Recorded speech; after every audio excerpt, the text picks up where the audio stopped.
بسم اللہ الرحمن الرحیم۔ السلام علیکم ناظرین۔ دوستو، آپ دیکھ رہے ہیں میرا یوٹیوب چینل۔ ناظرین، آج آپ کی خدمت میں ایک پھیکے خربوزے کے حوالے سے ایک واقعہ آپ کی خدمت میں پیش کریں گے۔ ایک حکیم الطبع اور نیک شخص نے بازار سے خربوزہ خریدا۔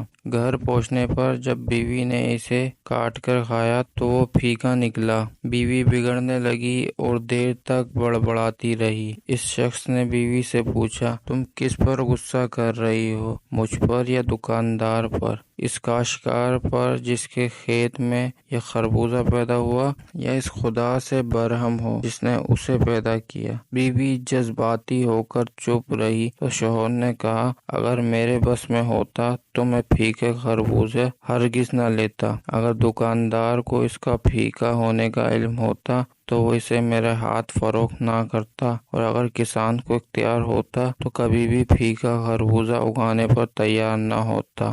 اب صرف خدا باقی رہ جاتا ہے جو صاحب اختیار قدرت ہے، اور تمہارا یہ غصہ خدا کے سوا کسی اور پر ہرگز نہیں ہو سکتا۔ دوستو، یہ تھا ایک چھوٹا سا واقعہ پھیکے خربوزے کے حوالے سے۔ اگر آپ کو ہمارا یہ واقعہ پسند آیا تو اس واقعے کو اور اس ویڈیو کو لائک، شیئر اور سبسکرائب ضرور کریں گا۔ شکریہ۔